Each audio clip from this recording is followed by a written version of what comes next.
I'm Peter Noonan, defensive tackles and throwers coach at Hendrickson High School in Pflugerville, Texas, outside of Austin. Wrapping up year 12 for me. Been around the state of Texas, a few different places. Most recently, South Texas and Kingsville. Then I'm DFW Metroplex for 6 years, Houston area for 3 years. Just enjoy getting on the board with coaches and learning and just trying to see how I can improve myself through all this stuff. So I am Brad Van Horn. I've been coaching for 11 years. This will be my 12th year this fall. Most recently was the offensive coordinator at Charlotte Independence, and just took a new job at South Point High School in Rock Hill, South Carolina. So traditionally, offensively, I have a spread option background. Ran everything from the flex bone to the air raid, which we currently run at South Point now, and a little bit of everything in between. So when we talk about offense, I like to define myself as multiple. And so that's pretty much it, Coach. Obviously, we're gonna combo with the guard in the center on the right side on the shade. We're gonna combo back to the will. We're going to pull the guard around. Obviously, we got an extra guy with the tight end, so we're going to step down to make sure we get the 4-eye taken care of in case he slants outside or tries to fight across that tackle's face. And then because he's extra, we're just going to leave him up to the safety, and obviously we're going to pull the left guard for the Mike. Our left receiver is going to cut off the free safety backside. We're going to run away from the joker and the backside corner, leaving the backside corner unblocked. And now we've got two guys on that safety with the tight end and the H. And, if it's a really solid, 4-eye, we might just want to double team and leave the tackle and the tight end on the 4-eye. The big thing is if we can get the kick block with that running back. Now, this past year or the year before, our running back was a dude. If it's a little scat back, probably going to have to run power read. But right here, we're just going to try to get what we can get some positive yards. And if we break something, great. If not, as long as we don't end up with the safety, we're going to be okay. We're going to just bring our fourth guy off the backside. We're going to slant the backside 4-eye across the face of that guard into the weak side A. We're going to play like a bracket coverage on X. If you were running some kind of RPO scheme or whatever, wanted to throw backside slant, have the corner and free, kind of combo that. We'll play kind of like a hard cover 2 to the field tray side. Our H or bandit, however people term it. But that 9 tech on the tight end is hammering down. No free release on the tight end. Corner sitting in the flats, looking for any kind of bubble or quick out. Safety will be over the top. So then you would have Mike working, curl to flat type deal. Hook curl, mostly. Wills, low hole, in case you were to sprint out. Nose and play side 4-eye are both sitting A and B respectively.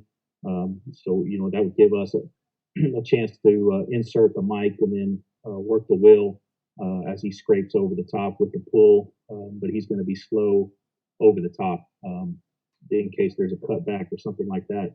But then you'd also have free on the backside. Potentially, if he gets cut off by the X, then you have corner for CBR type stuff. Hopefully the jack can run it down from the backside if possible, since he is unblocked. But high school kids and angles don't always work out.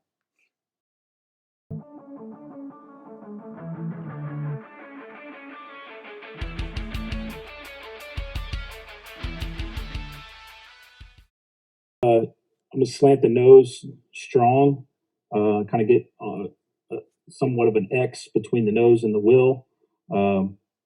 Both ends are still playing B-gap. I'm going to send my bandit off the edge. I'm going to lock the backside corner on the tight end. So the jack is going to hammer, and then he's responsible for back out to his side.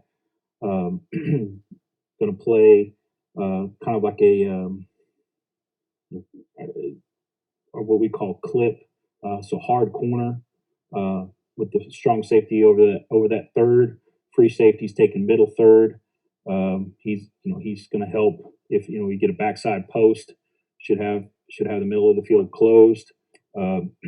If we get some kind of speed outs, we'll rally to that. Obviously, we're going to be a little late with the mic. He's working hook to curl, and then hopefully we're going to win somewhere one-on-one up front, depending on what your protection is if you're throwing it, or if we can squeeze a guy in through the backside A or front side off the edge.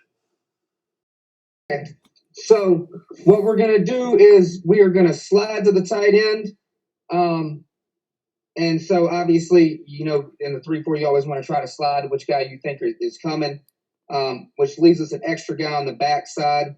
The tackle's going to aim at the 4-eye, but if that bandit walks up like Coach says, then we're going to identify, we're going to have to give a wider call, and we're going to kick slide wide. Now, if he comes delayed, they might catch us. Our tackle might be engaged with that 4-eye, but the guard doesn't have anybody unless that nose beats the center across his face like he's talking about. So what we've got mesh, but really what we're trying to do is we're trying to stop the clock, so we're going to run kind of a I guess it's sail, not sail, shallow. I'm sorry, shallow concept. I'm sorry. Now we're just going to read that bandit that's coming. If he comes, we're going to throw the tight end, which maybe they might rally and tackle us and keep the clock rolling. But what we really want to do is we want to hit that 5-step skinny post. We want to give that eye candy, that dig by number 2, right inside 1 yard inside the goal line, and try to get that strong safety to collapse down on it and take the bait. And then we're going to try to make that 5-step throw right behind his ear before the free safety gets over the top. If we get any kind of pressure front side and we got to get rid of it quick, we can always take our safe one-on-one throw to the wheel and the running back, live to fight another down, because the clock is the issue here. Can't take a sack.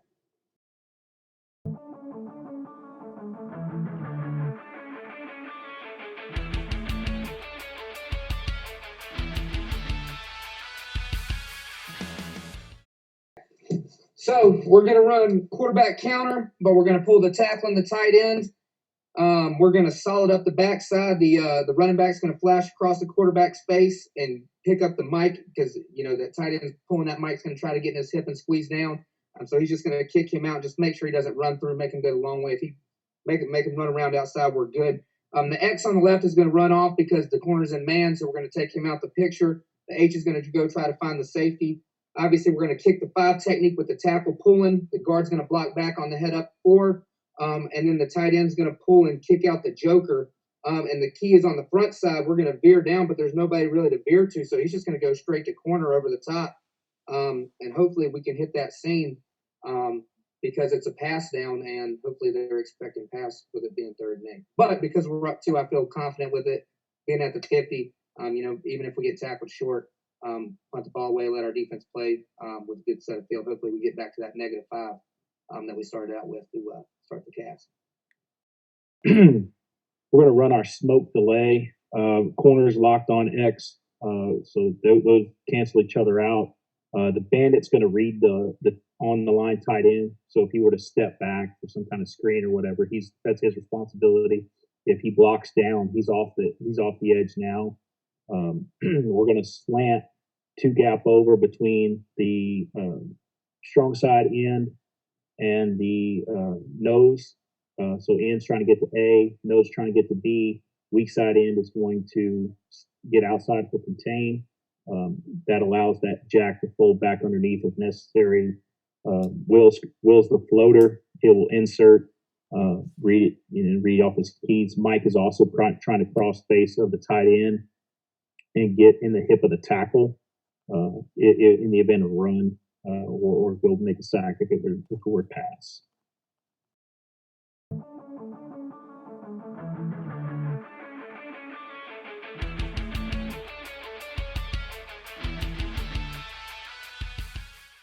Quarters in the back end, trying to keep 3 over 2 on both sides. So Bandit's pressing the slot. If he turns and goes vertical, he's low hip, eyes still on the back. So if the back were to swing his way, he's off. He's going to rally to any out route. understanding that they got to take a shot anyway. So there's 2 seconds. We're going to X stunt with the nose and the mic. We're going to jam the tight end as well. So if tight end tries to release outside, Jack will jam, let him go, and then he's after the quarterback. Will's working hook to curl as well. Like I said, trying to keep 3/2 both sides. Back is the variable in terms of what he's going to do. If he were to run the pipe, that definitely puts us in a bind. But hopefully, our jamming of the on the line guys buys our safety some time to sink and guard the hash. Try to slide. We're going to slide to the tight end. We're going to slide to the jack.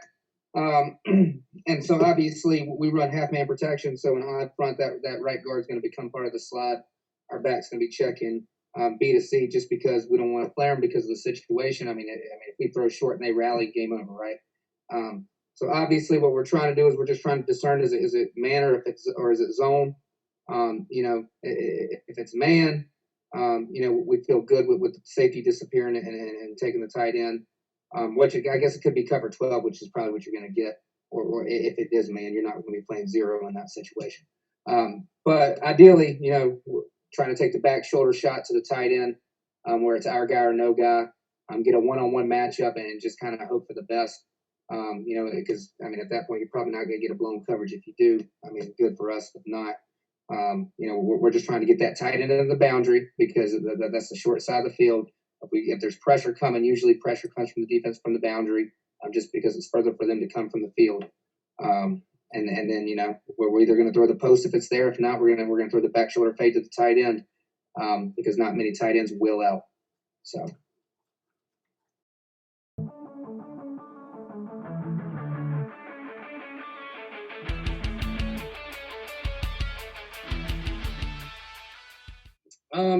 I appreciate you, obviously, Coach, for taking your time for setting this up. I feel like, in this day and age, the year 2021, if you're not finding a way to get better, I think the pandemic kind of forced all of us to recreate ourselves and think outside the box. And with the technology that we have going on,